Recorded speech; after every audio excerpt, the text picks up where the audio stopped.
Wednesday, and it's just me and you and a dog named Blue. Yeah. That's who the dog is. I don't know. Who do you want the dog to be It today? have to be Keith. Is Keith gonna be the dog? Hey, listen.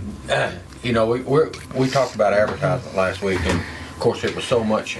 There was so much research on it. We only touched into a couple of areas. I think it was the beverage side of the Coca-Cola, Right. and then the beverage side of the beer side of it. Right. We left off talking about soda bottles, but Before we get into that, though, I've got something really important we need to talk about. What about Keith's hair today? He actually combed it. Yeah, but you know what? He said that in church camp he was a church leader, and the kids dared him to get a mohawk, and he got it. yeah.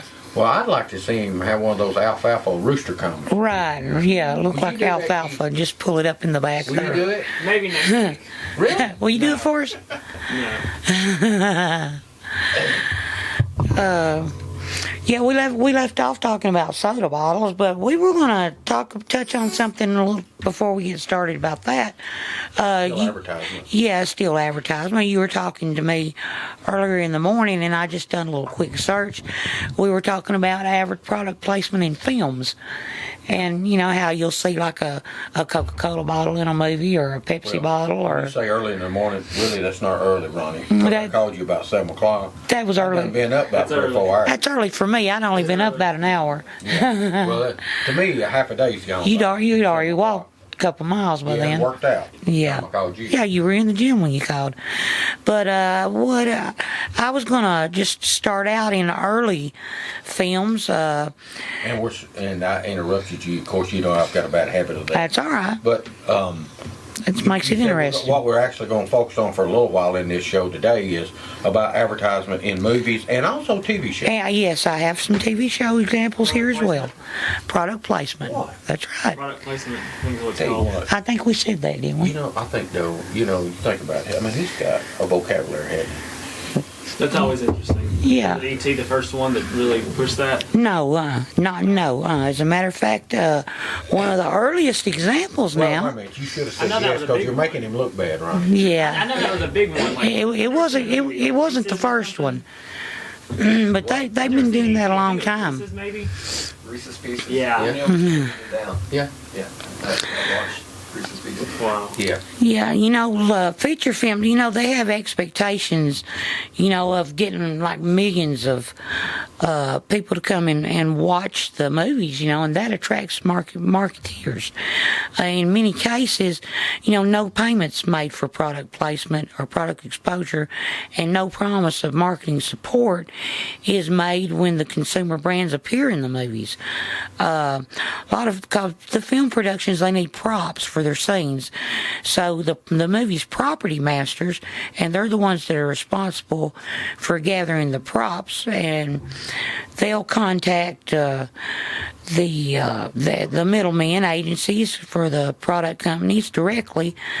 And in addition to items for on-screen use, you know, like the service supplier, they might provide with large quantities of complementary products or services, like cell phones and stuff. You'll see talking on the phones in the movies, and lots of beverages. So tapping product placement channels can be real valuable for movies when a vintage product's required, like a sign or a bottle that's not readily available. One of the earliest examples I found is The Garage. It's a Buster Keaton, Fatty Arbuckle comedy. Now that had to be in the 20s. Or early 30s. Yes, Which one was it? I would think it was in the 20s. It featured the A lot of people logo. don't know who Fatty Arbuckle is. Yeah, it had Red Crown gasoline in there. You remember Red Crown gasoline? Absolutely. I've got a sign and a gas pump. Yeah, that's where I know it from. Okay. Now, there's no definitive proof that the product placement was paid for, because Fritz Lang's Dr. Mabuse the Gambler in 1922, it had a title card in the opening credits reading the gowns of the female stars. You know, now today you look in the movies and you always see, you know, the wardrobe was provided by blah, blah, blah. Yeah. You know, and that's product placement for them. What company is that? Blah, blah, blah. Well, Is that out of California? for that one, yeah, that's out of California. For that one, it was Valley Renicky. and it made the studios of Flatto, Chandler, and Mosner. Hey, I never heard of them. You was talking about Buster Keaton earlier there about the station. Did you say it was a station? Well, do you remember when the Three Stooges had a service station? Remember, and it showed all those gas pumps and signs and cans of oil? Yeah, Philip, you remember it, don't you? I remember when they were going to wire a house one time and tore every wire in and Yeah. out. But this one here was actually, they were a service station attendant. You know, and back then in the 20s, Ronnie, those attendants wore ties, white shirts. Yeah, and little Caps. hats. And looked real neat, you know. They had to look neat. Yes. And they'd come out and actually pump your gas. Yeah. Well, you can, with that though, you can picture if the Three Stooges run a service station, what happened. Yeah, exactly. You can figure out what would happen. They'd tear a car all to pieces. Some of the notable silent film product placement was Wings in 1927, and it was the first to win the Academy Award for Best Picture in 1931. And it had a banner that displayed Wrigley's PK chewing gum for about 20 or 30 seconds. And I found Horse Feathers in That's the Marx 1932, Brothers. where Thelma Todd's character, she falls out of a canoe into a river and hollers for a lifesaver. And you know what they threw her, don't you? Groucho Marx tosses her a lifesaver's candy. It's a Wonderful Life in 46 had a boy with aspirations to be an explorer, and he had a prominent copy of National Geographic. By Love Happy, 1949, Harpo, he cavorts on a rooftop among various billboards, and at one point he escapes from the villains in an old Mobil logo. Mobile gas. Mobil gas, yeah. The Flying Horse, Harrison. Which is iconic. Harrison's I reports. got one of those. Do you? Yeah. All right. They severely criticized this scene in the film in its climatic review. In Gun Crazy in 1949, the climatic crime is the payroll robbery of the Armour meatpacking plant. So, yeah, the Armour meatpacking Meats. plant. Now, later films, and here's one that I know you're going to remember, is The Castaway with Tom Hanks. Yeah, well, wait a minute. Now, that's... Oh, yeah. Do you remember it, Keith? Wilson. Okay, we're getting up there where... This is the later. This is getting- yeah, this this is is some of the getting newer newer. stuff, and Wilson. you saw FedEx Wilson's what? What were the... What was, all right. Yeah, and you saw FedEx in almost every scene. He worked Yeah. for FedEx. He Yeah. crashes on a Now, FedEx you plane. think surely FedEx paid him something. They said they did. They did? They gave logistical support. Is that what it was? Well,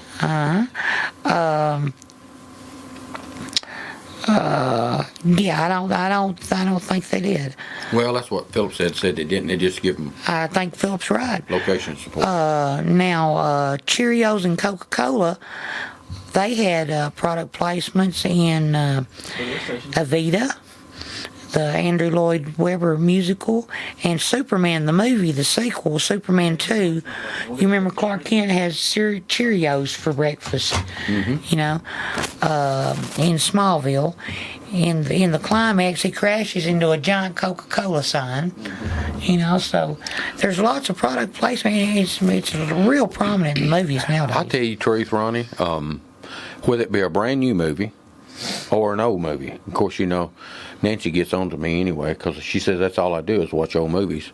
But I love to watch them, and I love Watch some really good old movies over there. I love to watch them, and I also like to watch TV shows, and just to see how many of them actually use vintage advertisement. And I'm gonna go on record as saying I'll bet you between the TV shows and the radio shows, 90% use it some type of advertisement or more. It might even be higher than And it 90. gives them a sense of realism, Yes. the movies and the TV shows. Now, in the early TV shows in the 19s and 30s and 50s, you remember the soap operas, you know, that's why they were called soap operas, because they were sponsored by Procter & Gamble, you know, a lot of them, and And Procter & Gamble is a company that has toothpaste. Right. Well, they packaged own goods. several. Yeah, they own several Lots different of packaged goods.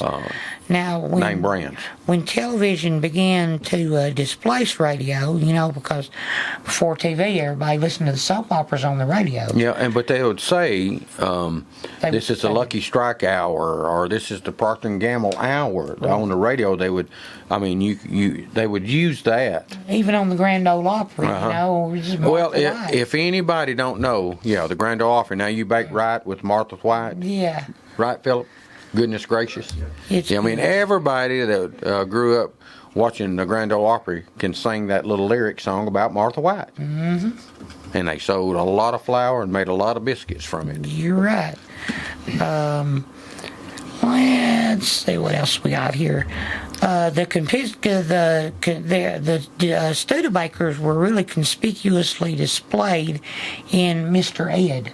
Yep. The show Mr. Ed from 61 to 66, and it was sponsored by Well, guess Studebaker who? Corporation. Okay. Bewitched, I can think about them, and you've seen General Motor products in there. Right, and Ford vehicles on the series Hazel from 61 to 66. It was sponsored by Ford. From 61 to 65. Those are real good examples. And then you had types of brand integration. It fell into two categories. Those that are donated to reduce the production cost, and those that are placed in exchange for compensation. LOTZ, L-O-T-Z, refers to two classifications within those two categories, and it refers to basic and advanced. Basic placement is when the logo of an object or brand is visible, but the characters don't draw attention to them. But then That happens a lot, Ronnie. that's what you see the most of. But now advanced placement is when the product brand is mentioned by name by the characters on the show or the movie. Barter and service deals, we were talking about the mobile phones provided for the crews, for instance, their common practices. Content providers trade product placement for help funding advertisements tied in with the film's release. Now, in Star Wars, Pepsi was a big sponsor of Star Wars. Huge yes. sponsor. And cereal brands, they were huge sponsors. I tell you what, let's do, Ronnie. Let's with that right there, and we'll get back. Put an X right there where you're at. I got it. Okay, and let's take a break. John Hirschman. I'm one of the original 6 owners of P&H Rentals. Started the company 30 years ago when we saw a need for individual, construction, industrial, and commercial storage. We have trailers and containers for lease and sell. Our physical location is 2947 Old Manchester Highway, Tullahoma, Tennessee. My phone number is area code 931-273-4252. We would like to thank Dr. David Florence for supporting Let's Talk Antiques. See Dr. Florence at 804 Kalon Street in Manchester for all of your medical needs. Call 728-5522 for your appointment today. Most insurances accepted. The Jiffy Burger on the Hillsborough Boulevard in Manchester has been voted as having the best hamburgers in Manchester. Hometown atmosphere, historical memorabilia, and of course those great burgers, salads, chicken, and so much more. It's the Jiffy Burger on the Hillsborough Boulevard in Manchester. Call in orders at 728-4452. You can also order at the convenient outdoor curb service. Hamburgers are made the old-fashioned way at the Jiffy Burger, Manchester's finest hamburgers. Open 7:30 until 9, Monday through Saturday. Madeline's Antiques and Uniques at 6107 Murfreesboro Road in Manchester has been helping collectors find just the right thing since 2008. With 40 quality dealers and a constantly changing inventory of collectibles from the 1800s to the present, they have many unique items in the store and new things coming in daily. Are you looking for the perfect lamp or clock to finish your collection? A vintage lunchbox from your childhood? Well, you can find that plus any number of other unique items in their huge building. With their easy access off I-24, they meet many travelers from around the world and just around the corner that come to buy and sell antiques, or just to stop and have a free cup of coffee and a cookie while browsing around the store. Come visit owner Madeline Kemp and travel back in time at Madeline's Antiques and Uniques. So many memories.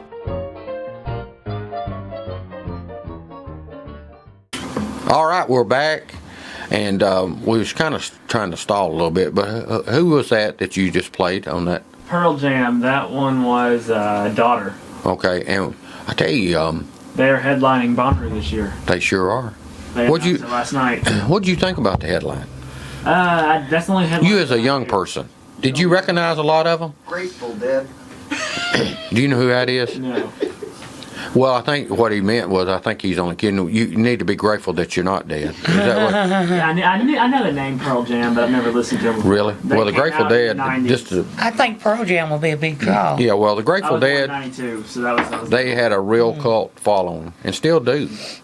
I put it on Facebook last night asking people what song to play, and it had a whole bunch of people come in. They're so good, and gave me 4 or 5 songs. During Swap and Shop, I'll play some music Yeah. if nobody calls. Well, I mean, if you're bold enough to get a Mohawk, then you should be bold enough to listen to Pearl Jam. Oh yeah. Who is it? It's a mad world. Okay, our producer just looked it up. Ronnie, do you remember the movie? It's a mad. Is it like 3 Mads? 4 Mads. Yeah, we watched World. that at your house. Yeah. Remember? And anyway, you was talking about things that they use, advertisement that they used in the movie. Now, right there is a good example. Oh, especially the gas station. They tore all to pieces. Yeah, There was well, lots what of about stuff that? in there. I tell you what, I was sick when they took that nice reach-in Coke machine. Remember, they rolled it out and just let it flip and turn. It had those embossed drink Coca-Cola God. doors on it. And what about those gas pumps and all those oil cans? Well, the whole service station was nothing but advertisement. Just vintage stuff. And do you remember the old stuff. Well, it was uniforms? probably new back then, but Do you remember the uniforms that they all had on? yes, the little hats. Yeah. Now that right there, that little movie, well, that's not a little, that big movie with Spencer Tracy, right? 1963. 1963. That is a real good example of advertisement that's used in movies. Right. A real good example because, I mean, that gas station was just full of it, and you could see it. What all. about, and you know, there's just, of course, like you said, a lot of that was new in 63, but what about those airplanes? The old airplanes. Oh, now they were old. Yeah. They were old to start with. You know, they were They had about 20 years after aviation started. Yeah, like you know? 1920 or something. One of those planes where the one where she, was it him or her that put their foot through the bottom of it? They only started flying in 1912. Yeah. Anyway, that's why. Other than being, people are trying to get a hedge on, the stock market. You know, Oh, anybody it took that's a in dip it right today. now knows that they've took a beating in the Yeah, last month or so. they took a But a lot of beating people today. are buying the old vintage advertisement, the old Coke machines, the old gas pumps, and not just that, the Star Wars stuff. Yes. Like the stuff you was talking about, the first series. Something They're trying to tangible that you get can look a at. hedge on inflation and have a little more security as far as if they invest $100 that hopefully down the road they have $200 instead of like investing $100 right now and you got 25 of it left. Right, and you know the That's why advertisement's so hot as far as investment, yes, because it sells.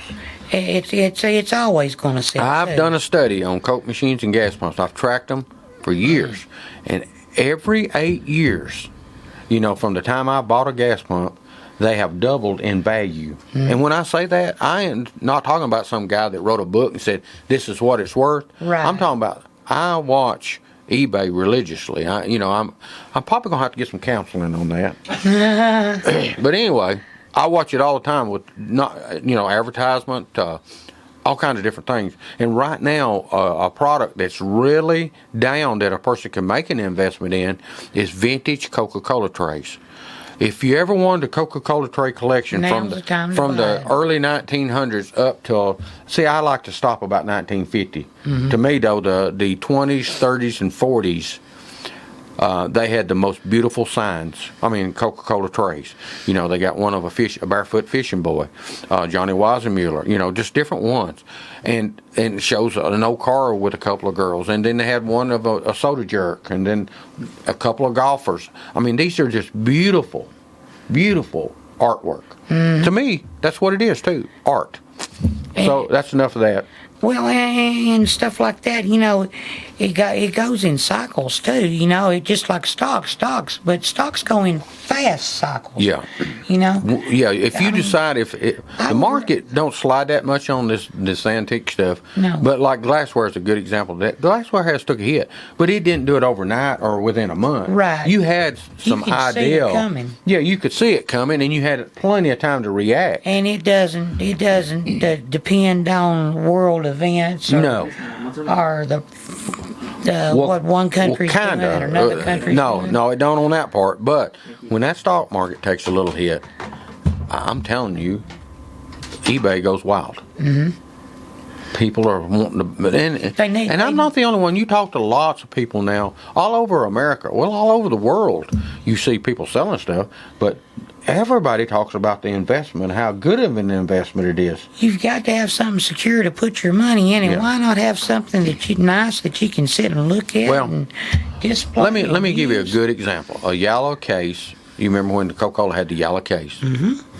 And we're talking 50s. Yeah, wood case. And you have, let's just say, it's got 24 bottles. Okay? That yellow case, a nice yellow case with 24 good bottles. And these bottles, if you picked them up, it'd tell you where it was made. It'd be all over America. And anybody at my age, which I'm 65, has played far away. And, that's where you go to a store or a service station and everybody gets a coat, and the one that's farther away wins. On the bottom. Yeah. Yeah, anyway, though that a nice case of those bottles. I'm talking about clean bottles, clean case. Bring $75 to $100. Ain't that something? Now you could have bought that case for 3 cents a bottle. Well, do the math on that, and probably it would have probably cost you $75 or $1 for the case. When they first started getting rid of them, you could have got them for a lot less. But I'm just talking about if you went to the store and paid the 3 cents and had a full drink bottle. And Coca-Cola just give them away to clean their warehouses out. Or probably Or did threw something them with away. them. Or sold them to other companies or something. Yeah. Because still, just because Coca-Cola moved quicker than some of the others, a lot of the other companies still kept the bottles. Mm-hmm. Oh, well, of course, they couldn't have used the Coca-Cola bottle, but they could have repainted the cases. Mm-hmm. And they did. Right, you're right about that. When I was a kid, I used to get a nickel for the Coke bottles. I'd go pick them up and take them to the store and sell them for a nickel. You pick them up off the side of the road. Did you ever do that, Phil?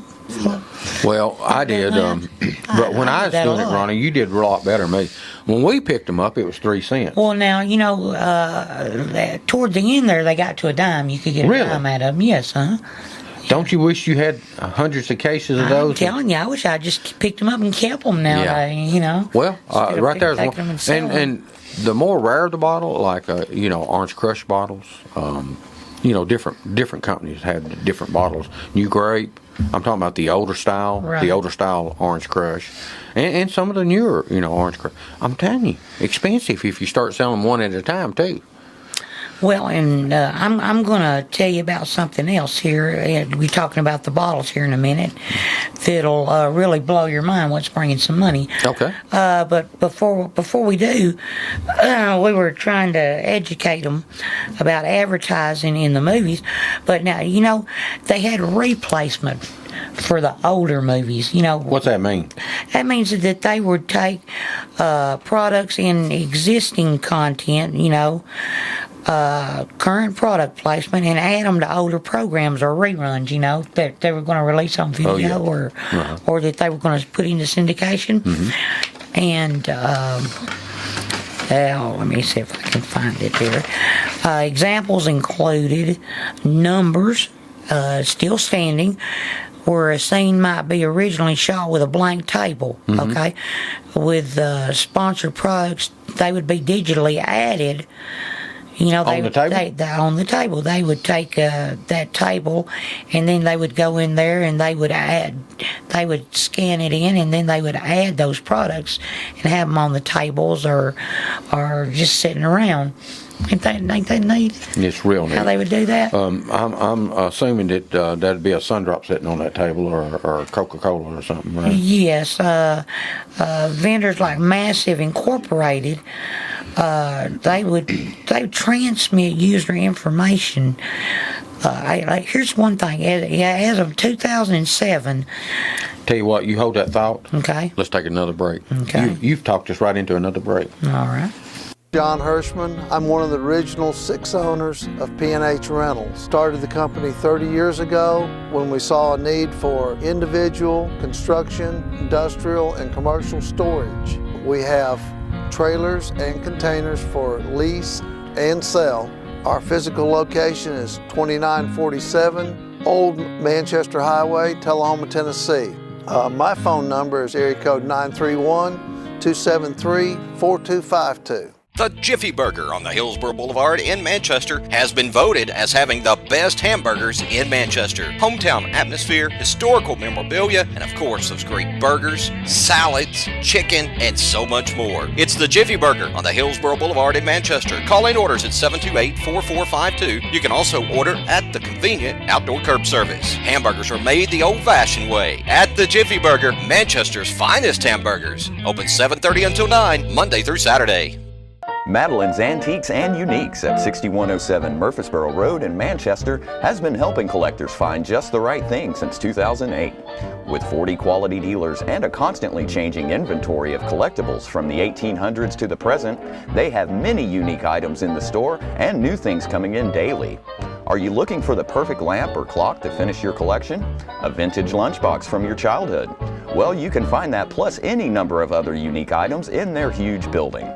With their easy access off I-24, they meet many travelers from around the world and just around the corner that come to buy and sell antiques, or just to stop and have a free cup of coffee and a cookie while browsing around the store. Come visit owner Madeline Kemp and travel back in time at Madeline's Antiques and Uniques. So many memories.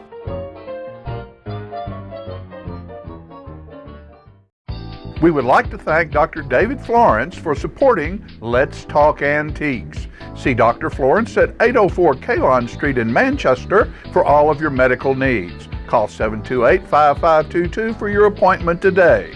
Most insurances accepted. Back. That's Bonnaroo, I know. That's Macklemore. Can't play all the song though, but that's I guess more my time. And tell the people why you can't play it all. Not radio friendly. Actually, that's the only song I know of theirs because it was on the radio.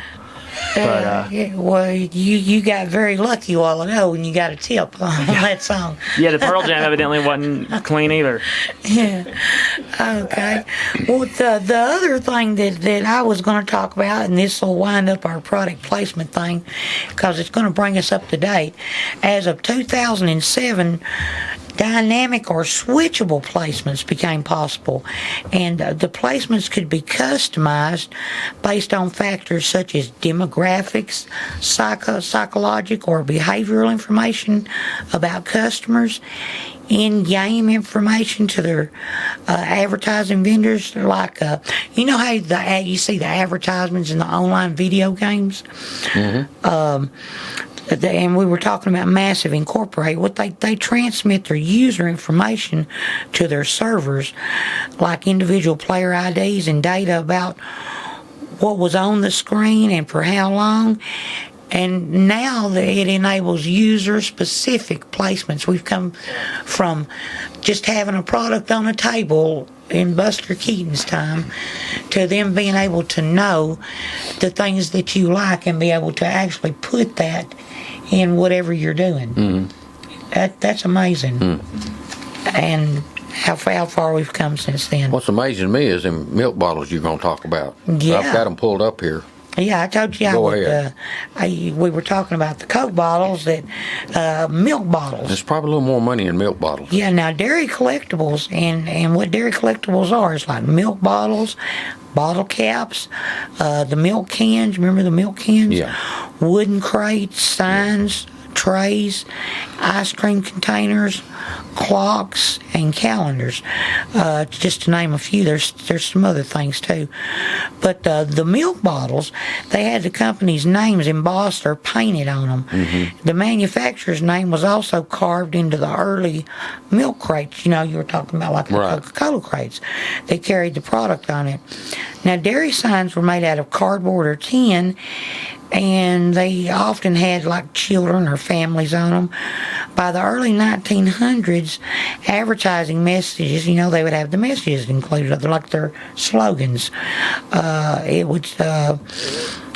They included how drinking milk was healthy for everyone, such as milk belongs in every meal, milk builds great athletes, no one ever outgrows the need for milk. Those were some of the slogans that I found. And Keith, you still drink milk, don't you? Oh, yeah. All right, well, there's a good example. okay, now some of the earliest dairy collectibles are from small dairies in the late 1800s that were local. Now, originally, milk, they would scoop it directly from the farmer's churn into jugs, that the customers would leave on their doorsteps. And it was delivered by horse-drawn carriages. Now, by the 1900s, small-town dairies, they were just about everywhere. And, Every little small community had a dairy. right, and Side- farmers... Pardon? What? Side note, the Coca-Cola we're talking about earlier finally posted pictures on Facebook. Okay. Phone right. kept freezing up. I got a couple pictures there if you want to see Of some of the advertising yes. that people use in their houses. Yeah. So while you're listening, pull that up and take a look at the pictures. Okay. We were talking about how they would just scoop it in there. Yeah. The small town farmers, they all competed against each other as they packaged and they sold their milk in bottles, and they had their names on them. Now, in larger cities, dairies they competed against both the large dairies and the smaller mom and pop ones. Right. But now, inventions like milk bottles, milking machines, pasteurization equipment, and refrigeration tanks, they made the milk healthier for the people in the cities. Now, it's not known for certain when the first milk bottle was introduced, but crockery-type jars, they were originally used in the late 1870s. Now, one of the first milk glass bottles was developed in 1884 by a pharmacist in New York named Dr. Thatcher.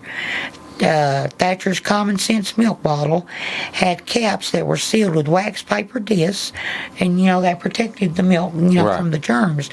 And Thatcher realized that the contaminated milk had been causing a lot of his patients, to die. After watching the milkmen ride up to the homes and just dip the milk from the dirty cans Right. and pour them into their jugs.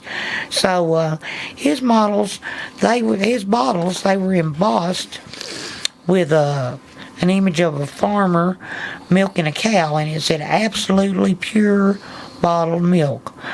Originals of those bottles, now they're hard to find, and they're considered really valuable. Now, milk bottles are the biggest overall category of dairy collectibles, but many antique advertising collectors, they want to have the early bottles that were used for home deliveries, and they have embossments of paintings with the names of dairies on them. And the dairies wanted their companies' names on the bottles so they would get returned to them and reused, just like the Coke bottles we were talking about. The milk bottles, they were mostly round through the 50s.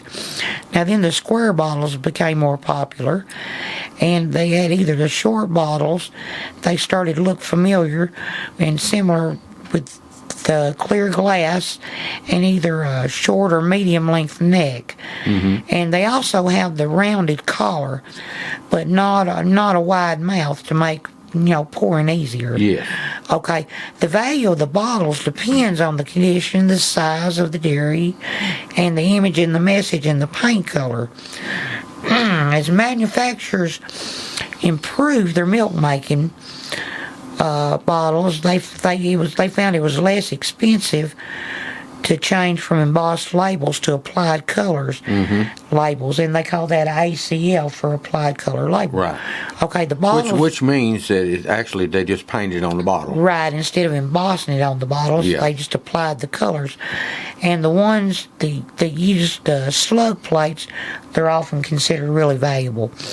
Now, by the end of the 60s, the milk glass bottles, they were replaced by the paper cartons. The and wax paper carton. Right, and the plastic milk containers, because they were less expensive. and they preserve the milk a lot better too. Now today, when collectors want to show their antique bottles, they're often filled with they'll fill them with white sand or small white styrofoam pellets to make Right. it look like they have milk in them.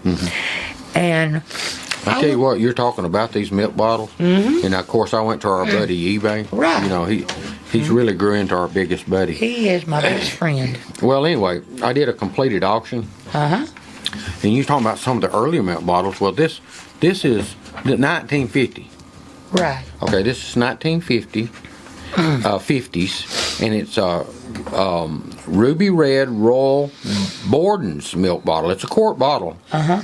That thing brought $1,900. Yeah, I know these milk bottles, they really blow Well, my mind hey, because they're, you know, and you can find them everywhere. And you're talking about basements, applied bags. colors? Here's a super rare 2-color quart Broad Cove Farm, Cumberland, Maine. And that's one of those local, you know, and like here, we even had local milk dairies here. A couple of them, We matter had of fact. Jersey Joy and Jersey Gold. Jersey Gold. I'm Jersey sorry. Joy is a byproduct, that was, though. yeah. It had that was a little restaurant that was Right. that I think he had some ownership in. But anyway, this 2-quart main bottle, this quart main bottle, $780, and it's got that applied artwork on Right. That's what they call it. Go ahead there. it. Now you go. Well, here's a crock. Here's one of those you was talking about, a crock jug, okay? And this is pure Jersey cream, and this looks like a quart, and it's got the ceramic lid on it with the wire holder. You know what I'm talking about? Right. That's a good Okay, looking bottle. and it don't have artwork. It just has a simple name on it, like what I just said. the dairy's name $629.99. for one bottle. 1-quart bottle. One bottle. But now this is the ceramic one, which I guess that was earlier, and then they went to the glass. Is that right? Is that what you were saying earlier? Right. The crock. They just went from the crocks to the Yes, glass bottles. and that's what it is, a crock jug. You're exactly right. I said ceramic, but it is crock, I guess. And you know, there's lots of bottles here, 400, 300. Golly. That just blew my mind. You know, I was thinking about the Coca-Cola bottles, but people don't really think about the milk bottles. Yeah, I don't remember, be honest with you, though, when I was walking the ditches to pick up bottles, I don't remember no milk bottles laying around. It was always Coke bottles, or not just Coke, it was Sundrop and Double Cola. And Well, but by the time I was old enough to pick them up, you know, they were in plastic jugs and, Yeah. and paper cartons. well, But you know, these bottles, they're laying around everywhere. You know, there's probably a lot of them just around here. You know, and people just don't realize what they're worth. I didn't. You know, but I'll be looking for milk bottles now. yeah. I promise you that. Well, like I said, there was a couple dairies here that I remember, and then there was one in Tullahoma. I think every town must have had their own little dairy. And you know, I don't know the exact number now. I don't even know if there is a grade A milk barn still left in Coffee County. There might be one or two at the very most. Yeah. So that's Not many, but there used to be a bunch of them. That's what we were talking about. You know, in the areas, you know, every area had their own dairy. Maybe somebody listening could tell us exactly how many, but it's not going to be very many. Or one that we Milk don't barns. know of. And Yeah. somebody probably remembers having the milk delivered to their house, you know, in the when I was bottles. growing up, that was the thing. And they probably got bottles in their basement Well, they forgot about. Yeah, I remember following those old milk trucks when I was a kid. They didn't even have, they were iced down. And you could see the water dripping out of the back, you know. Now that's, of course, I was born in 1950, so that was 55, 56. They were still using, but they'd actually deliver the milk to your house. But that, and you'd open that door up and it'd just be full of ice, all those milk containers, which were glass jars, by the way. Right. Not plastic. Right. And not cardboard, glass, even the small ones. Yeah. When I was growing up going to school, you had the small jugs of milk, glass jugs. Well, now they had the little paper cartons when I Yeah. went to school, but I have seen these milk. We got a call? These milk jars everywhere. All right, we've got a call here. Somebody wants to add their 2 cents, and I'm Well, glad they that's are. what we want. Go ahead, caller. Okay, yes, sir. I have a milk bottle that I would like to tell you about. It's dated 1857, Gail Borden Signature Quality Milk. It has a picture of Gail Borden on the front and back of it. It's a half a gallon milk, jar that's amber colored. And it is in perfect condition, no chips or nothing. And I have had it myself for 55 years. I found it in front of my mom and dad's house back in 1961.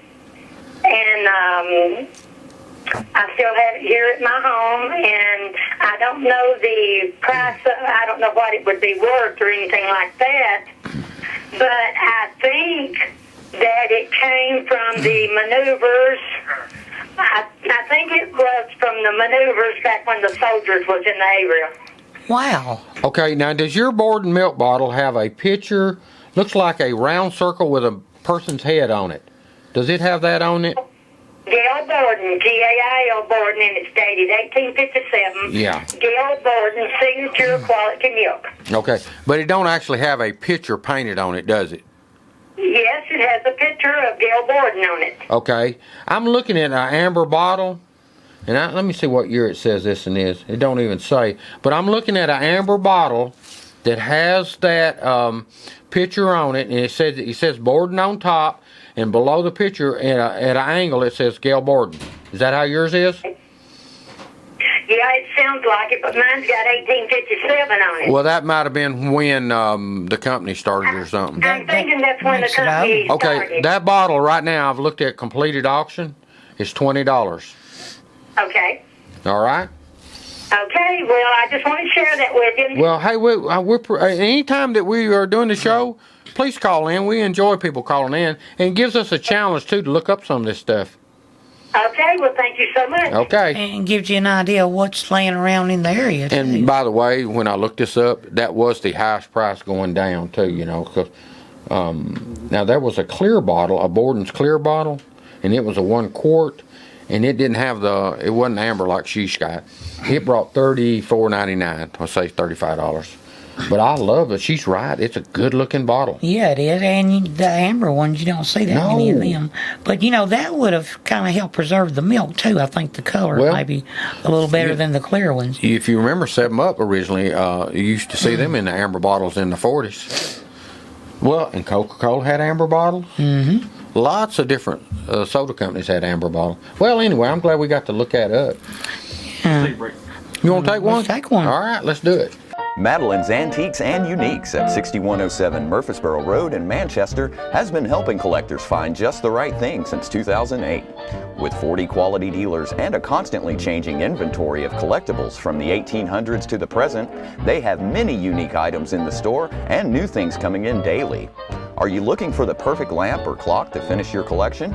A vintage lunchbox from your childhood? Well, you can find that plus any number of other unique items in their huge building. With their easy access off I-24, they meet many travelers from around the world and just around the corner that come to buy and sell antiques, or just to stop and have a free cup of coffee and a cookie while browsing around the store. Come visit owner Madeline Kemp and travel back in time at Madeline's Antiques and Uniques. So many memories.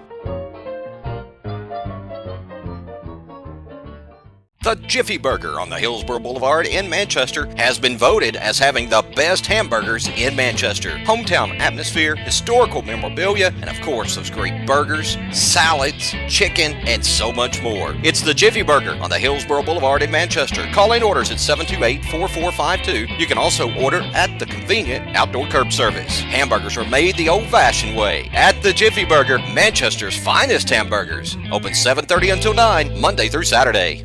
My name's John Hirschman. I'm one of the original 6 owners of P&H Rentals. Started the company 30 years ago when we saw a need for individual, construction, industrial, and commercial storage. We have trailers and containers for lease and sell. Our physical location is 2947 Old Manchester Highway, Tullahoma, Tennessee. My phone number is area code 931-273-4252. We would like to thank Dr. David Florence for supporting Let's Talk Antiques. See Dr. Florence at 804 Kalon Street in Manchester for all of your medical needs. Call 728-5522 for your appointment today. Most insurances accepted.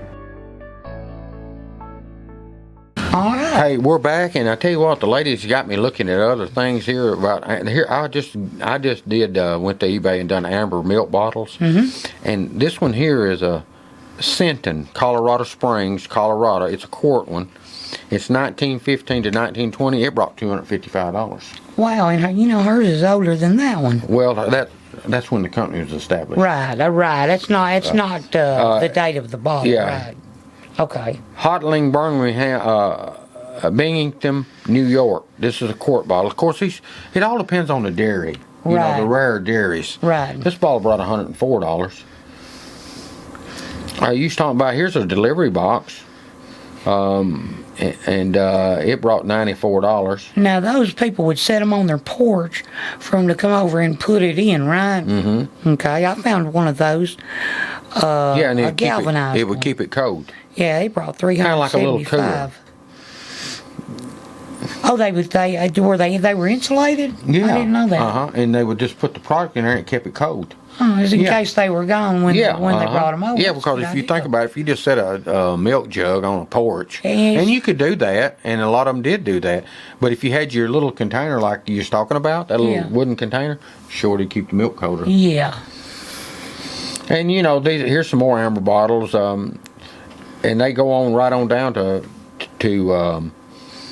well, here's a Guernsey Farms. It brought $15.99. So I mean, there's cheaper bottles, and there's the more rare, of course, is the high dollar bottles. Right. And with that, I'm going to look up milk crates while you're talking about something else. I was looking at the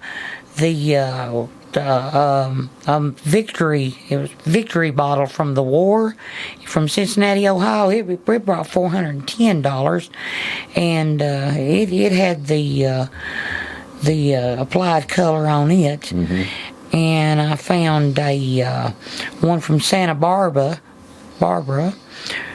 dairy babyface milk bottle. It brought $550. Yeah, okay. Well, here's a milk crate that you was talking about. Yeah, now, I was this is one of the wondering about those kinds that we was talking about where you could actually store the product in it. Mm-hmm. And this is Polk's dairy milk bottle crate and carrier. It brought $399. And what's that hold? About 24 bottles? Yeah, well, here's one right here. It's got 19 pieces in it. Mm-hmm. And it's just open top. Now, this other one, that first one I told you about, it's closed top. Right. This open top one with the bottles. And it's, let's see what, it's unmarked on the bottles and the crate. But it brought $200. A person need to find some tops. Here's a Baltimore Farms. Just the crate now. It's from Asheville, North Carolina. Brought $125. And you remember the metal crates? Right. That's what This is Gulford Co-op Dairy, Greensboro, North Carolina. Just that crate brought $125. Yeah, that's what I usually see. You know, I see several of those crates around. Mm-hmm. Well, some of those crates is expensive. Yeah, well, and I think a lot of people buy them, Ronnie, and they set them on like their fireplace and display them. Mm-hmm. Especially with the. We have a call? Okay. We're about to run out of time. Go ahead. Yeah. Go ahead, caller. Hello. David, is the caps, the cardboard caps for milk bottles about as scarce as the bottles? Well, you know they are. I would say they're scarce. I'm going to look that up for you and see what we can find. I have some from Tullahoma, City Dairy in Tullahoma.